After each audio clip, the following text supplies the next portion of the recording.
Hi friends, చూశారు కదా మా ఇంట్లో పిల్లి బ్లాకీ ఉంది కదా. దాని 3 పిల్లలు బ్లాకీ శుభ్రంగా పనుకొని రెస్ట్ తీసుకుంటున్నాయి. చూడండి బుజ్జి తల్లులు అమ్మ దగ్గర ఎంత బాగా పాలు తాగుతున్నాయో. తాగండి తాగండి తాగేసి తర్వాత వెళ్ళేసి వాకిలి కాడ బయట గాలి చల్లగాలిని ఆస్వాదిస్తున్నాయి. ఇంకేముంది, అయిపోయింది. ఇంక వాళ్ళ అమ్మ ట్రైనింగ్ ఇస్తుంది ఇప్పుడు.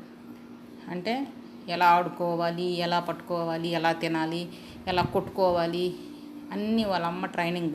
మన మనుషులు మన బిడ్డలకి ఏ విధంగా ట్రైనింగ్ ఇస్తామో అది కూడా అలాగే ట్రైనింగ్ ఇస్తుంది. ఎందుకంటే నేను వచ్చేసి వాళ్ళ అమ్మ చిన్నప్పుడు మా ఇంట్లో ఇప్పుడు నేను చూపిస్తున్నాను కదా పిల్లలు, వాళ్ళ అమ్మ కూడా మా ఇంట్లోనే పుట్టింది. మళ్ళీ ఈ పిల్లలు కూడా మా ఇంట్లోనే పుట్టాయి. నేను ఫస్ట్ నుంచి చూస్తున్నాను కాబట్టి వీటి గురించి నాకు బాగా తెలుసు.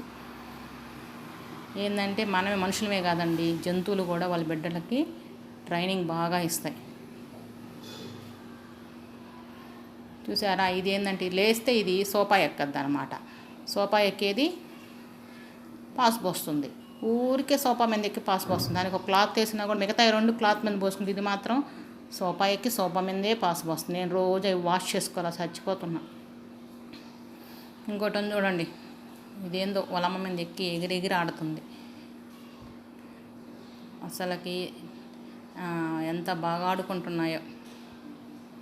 నేను ఎందుకంటే ఈ వీడియో పెట్టేది మళ్ళీ పెద్ద అయిన తర్వాత ఇవన్నీ ఉండవు కదండి, అందుకోసంగా నేను ఈ వీడియోని అప్లోడ్ చేసుకుంటున్నా. ఏంటంటే అవి చిన్నప్పుడు ఉన్న ముచ్చట పెద్ద అయిన తర్వాత ఉండదు. అందుకనేసి బాగా ముచ్చటగా ఉన్నప్పుడు వీడియో పెట్టుకుందామని తీసుకొని ఇవన్నీ పెట్టా. ఇప్పుడు చూడండి వాళ్ళ అమ్మ వచ్చేసి ఇంకో ట్రైనింగ్ ఇస్తుంది అనమాట. అది వచ్చి ఎంతసేటికి గోడలు ఎక్కతానే ఉంటాయి.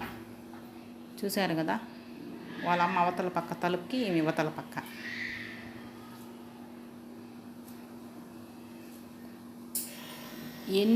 ఎంతసేపు అయినా సరే వాళ్ళ అమ్మ వాటిని ఎంత జాగ్రత్తగా కనిపెట్టుకొని చూస్తూనే ఉంటుంది. అవి కానీ ఒకటి కనిపించిపోయినా సరే వాటి లాంగ్వేజ్ కూడా వేరేగా ఉందండి.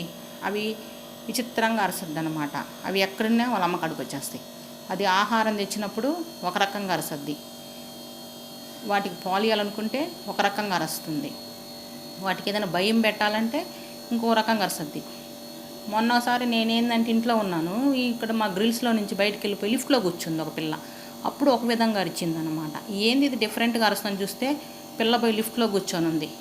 ఎట్టో నేను వెళ్ళి గబుక్కుని చూశాను కాబట్టి సరిపోయింది. లేకపోతే అది ఎన్ని రకాలుగా అంటే ఒక్కొక్కసారి ఒక్కొక్క విధంగా అరుస్తుంది. నాకు మాత్రం ఈ పిల్లలు 2 సంవత్సరాల నుంచి పిల్లి లాంగ్వేజ్ బాగా వచ్చేసింది. అది అరిచేదాన్ని బట్టి దానికి ఏందని నాకు అర్థమైపోతుంది. వాటికైనా అర్థమవుతుందో లేదో కానీ పిల్లలకి నాకు మాత్రం బాగా వాటి లాంగ్వేజ్ వచ్చేసింది. ఇంకా చూడండి, నేను సోఫా ఎన్నిసార్లైనా సర్దనివ్వండి, వాటి ఇష్టం వచ్చినట్టు మా ఇంట్లో వస్తువులన్నీ ఇవే పాడు చేసేసాయండి చెప్పాలంటే. ఆ సోఫాలో నేను క్లాత్ సర్దుతానే ఉంటా, మళ్ళీ వచ్చి ఆడుకోవటం అంతా కిందకి లాగుతాయి అన్నమాట.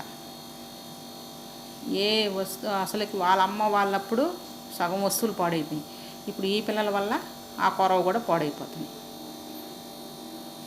అసలుకి ఈ సోఫాకి వచ్చి ఈ క్లాత్కి వచ్చేసి చుట్టూతో లేసు ఉన్నింది. వాళ్ళ అమ్మ వాళ్ళు వచ్చి ఆ లేసుని చించేశారు. నేను తీసి పడేసాను కదా దాన్ని. ఇవి ఇప్పుడు వచ్చాయి. ఇవి ఇంకేమేం చేస్తాయో, ఒక్క వస్తువు కూడా మా ఇంట్లో బతకనివ్వటంలో ఇవి. మనం అనుకుంటాం కానీ పిల్లలే అల్లరి చేస్తారు. అమ్మ ఈ మనిషి పిల్లలకి ఈ పిల్లి పిల్లల ముందు ఎక్కడ సరిపోతారండి. అమ్మ ఈ పిల్లి పిల్లలు చేసే అల్లరిగా చూస్తే పిచ్చి రేగిపోతుంది నాకు. ఇంక మళ్ళీ కాసేపు మళ్ళీ బొజ్జు ఉంటాయి. చూసారు కదా, అబ్బాయి ఎంత ముచ్చటగా పనుకుంటాయో. ఎంత అల్లరి చేసినా ఈ ముచ్చటగా ఉన్నప్పుడు భలే ముద్దొస్తాయి చూడండి. అబ్బా క్యూట్గా ఉంటాయి అన్నమాట. కోపం వస్తుంది అంటాం కానీ ఎందుకు వస్తుందిలేండి, కోపంతో కూడిన ప్రేమ అన్నమాట అది. ఈ చెట్టును చూసారా, ఇది ఎప్పుడో నేను 17 ఏళ్ళ క్రితం కొన్నా. కనీసం ఒక్క రోజు కూడా ఎక్కడ డ్యామేజ్ లేదు. ఈ పిల్లులు వచ్చిన తర్వాత మా ఇంట్లోకి వాళ్ళ అమ్మోళ్ళు సగం ఫ్లవర్స్ అన్నీ లాగేశారు. ఆ కొరవ సరవ ఇప్పుడు ఇవి లాగుతుంటాయి చూడండి. ఇంకంతే, అవి ఏలాడుతూ ఉంటాయి. ఆ పుల్లును పట్టుకొని కింద వేసేసి అది దోసేసి గందరగోళం చేసేస్తాయి.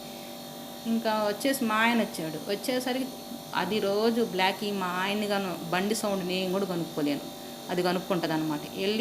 కిందకెళ్ళి మా ఆయన్ని తీసుకొచ్చేసి ఎందుకు తీసుకొస్తుంది అనుకుంటున్నారు, ఆయన రాగానే దానికి చికెన్ మొక్కేస్తాడు. అందుకని ఇవాళ దానికి చికెన్ వేస్తే అది తినకుండా పిల్లలకి తినిపిస్తుంది.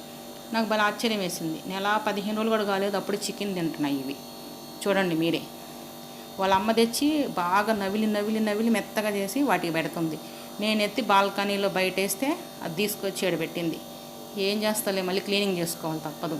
నాకు ఈ పిల్లల వల్ల అందరి ఇల్లు ఒకసారి జమ్మితే నేను 3-4 సార్లు జమ్మాల్సి వస్తుంది. క్లీనింగ్ రోజు ఏదో ఒకటి లిక్విడ్ వేసి క్లీన్. ఇంకొక విచిత్రం అండి, నేను మామూలుగా పూజ చేసుకుంటుంటే మా బ్లాకీ కూడా వచ్చి దేవుడి దగ్గర నిలబడుకునింది. ఏందబ్బా అని చూసా, ఏమైనా తినడానికి ఏమైనా వచ్చిందేమో అనుకున్నాను. కానీ ఎందుకో కాసేపు నిలబడుకునింది. తర్వాత నేనేం చేశాను, సోంకాడు పెట్టిన సలివిడి ముద్ద కొంచెం ప్రసాదం అనేది పెట్టా, తిని వెళ్ళిపోయింది. చూసారా?